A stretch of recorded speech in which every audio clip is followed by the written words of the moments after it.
Kenya में Nairobi राजधानी है केन्या की, और यहाँ पर बातचीत करने के लिए अफ्रीका की ये कंपनी है एसडीएल फूड्स लिमिटेड है। हितेश भाई है हमारे साथ, अनस हैं, दोनों इंडियन हैं, लेकिन यहाँ पर इनका बिजनेस यहीं पर है। पूरे अफ्रीका में इनका एक्सपेंशन हो चुका है, यूके में भी बिजनेस है, लंदन में भी ऑफिस है।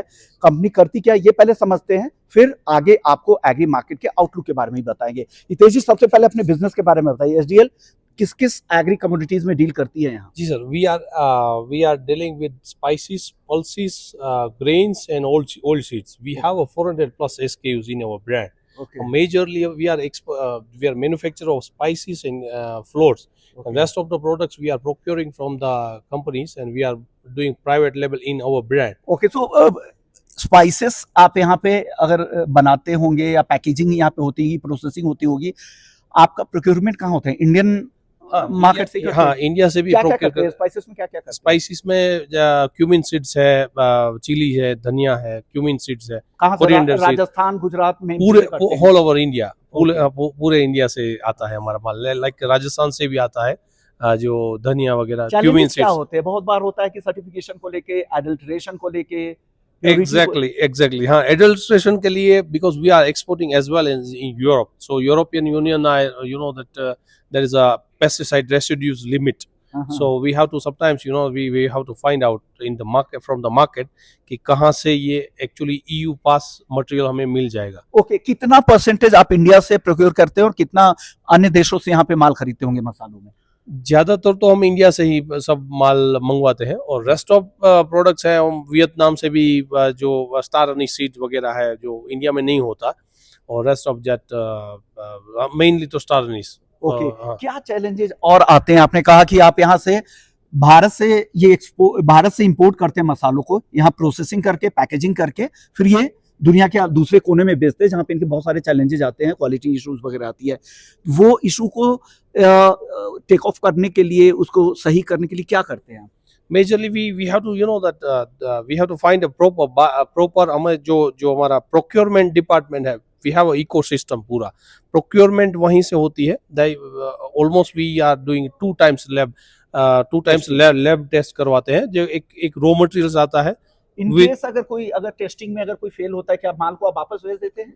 Yes, we have to, because take care of, because no, there is a limits of another. If it is, see, Europe having another demands and US having कोई country में residues limits demand होगी, तो Africa में से exactly residues limits में आ रहा है, तो we can supply to any other country.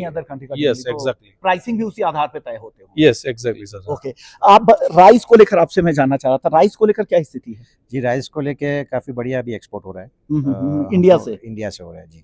Africa में हो रहा है। और पहले तो हम आमतौर पे ब्रोकन राइस वगैरह या फिर जो बहुत ही प्रीमियम राइस की डिमांड यहाँ पे कम थी, अब कहा जा रहा है कि प्रीमियम बासमती तक की भी डिमांड अफ्रीका में काफी हो रही है। कौन-कौन से कंट्रीज है, कौन से ओरिजिन है जहाँ पे ज्यादा हो रहा है? जी, अभी केन्या में हो रहा है और सबसे ज्यादा अभी हो रहा है अंगोला में। तो आप यहाँ से इंडिया से पहले इंपोर्ट करते हैं, फिर यहाँ पे लोकल मार्केट में? हम राइस इंडिया से एक्सपोर्ट करते हैं। इंडिया से इंपोर्ट करते हैं? इंडिया से हम एक्सपोर्ट करते हैं। इंडिया से एक्सपोर्ट करते होंगे यहाँ अफ्रीकन कंट्रीज में अपनी कंपनी के लिए, फिर यहाँ से आप सेल करते होंगे अलग अलग कंट्रीज में। कहाँ फिर उसे बेचते हैं? जी, हम मडागास्कर जाता है हमारा, जाम्बिया, और उसके अलावा Angola. Most of the African nations में जाता है। ओके, उसके बाहर नहीं आप? जी, उसके बाहर भी हमारा यूके में जा रहा है, कनाडा जा रहा है।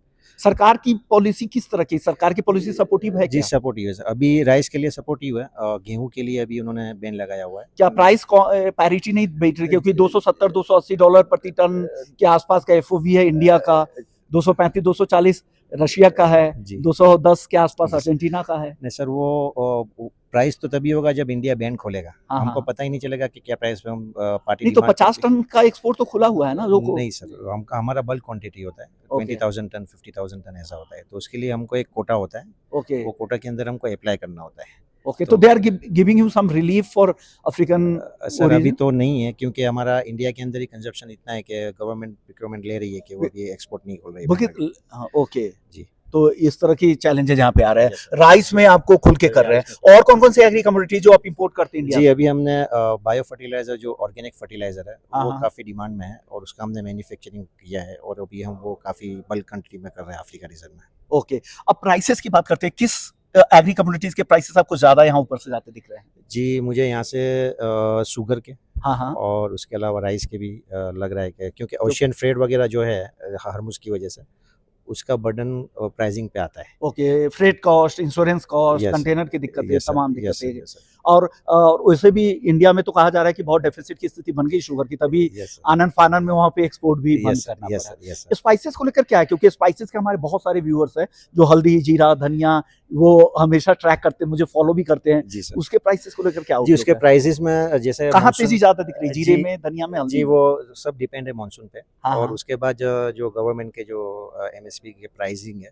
नहीं, एमएसपी तो है नहीं मसालों में सर। मसालों में नहीं है, मगर वो डिपेंड रहता है किसे राइस के ऊपर या जिसके ऊपर भी गवर्नमेंट एमएसपी देती है और कौन सी चीज़ की कब डिमांड आती है, ऐसे हम उसको पिक करते हैं। ओके, आप मसालों के प्राइस आउटलुक बताएंगे क्या? हल्दी, जीरा, धनिया बहुत अच्छी तेजी आ गई है, जीरे में जी, हालांकि नहीं, जी। धनिया और हल्दी में आई है। धनिया में आएगी बिकॉज ऑफ धनिया इज यूक्रेन में अभी वॉर चल रहा है, तो Ukraine is also producer of largest producer of that coriander. Okay, so related that Ukraine और रशिया में इश्यूज हो रहे हैं, so India is many times importing from that region. तो अभी इंडिया में डिमांड इंडिया से ज्यादा आएगी और काफी सारा कोरिएंडर का प्राइस अब दिख रहा है। और rest of that chilli powder, turmeric भी already turmeric I thought that के गल्फ रीजन में ज्यादा जा रहा था, लेकिन गल्फ में एज अ वॉर सिचुएशन है तो फंडामेंटल्स ऊपर नीचे लग रहे हैं। That is depend on that what about the solution. Jeera? Jeera भी same, like jeera is using that Gulf country, Gulf country. Like Bandar Abbas is the main centre of import, right? Bandar so बंदरबाज अभी बंद है। सो ऑन दैट बेस ऐसा लग रहा है कि अभी सेम पोजीशन पे जाएगा। It's depend on that war situation mainly, क्योंकि जीरा तो मेनली पूरे वर्ल्ड में 2-3 कंट्री में ही हो रहा है, Okay. लाइक सीरिया, हाँ बिल्कुल, सीरिया है, टर्की सीरिया, है, और चाइना में टर्की, कुछ हाँ है। बस अगर कोई एक मसाला जहाँ पर सबसे ज्यादा तेजी आपको लग रही है मार्केट के देखते हुए सिनेरियो को, कौन सा मसाला है वो? अभी तो कोरिएंडर दिख रहा है। कोरिएंडर में ज्यादा जी, कोरिएंडर में दिख रहा है। थैंक यू हितेश भाई, आपका, अनस आपका, आप लोगों ने वक्त निकाला यहाँ पर नैरोबी में, और इंडियन हैं लेकिन बिजनेस करते हैं यहाँ पे केन्या में, अफ्रीकन रीजन्स में, यूरोप तक में इनका बिजनेस है, और पूरी दुनिया में वहाँ भारत से इंपोर्ट करके दुनिया भर में सप्लाई करते हैं। चलिए इसी नोट पर इस अपडेट को यही खत्म करेंगे, एग्री अपडेट्स को। बाकी अपडेट्स के लिए आप बने रहिए हमारे प्लेटफॉर्म पे। नमस्कार।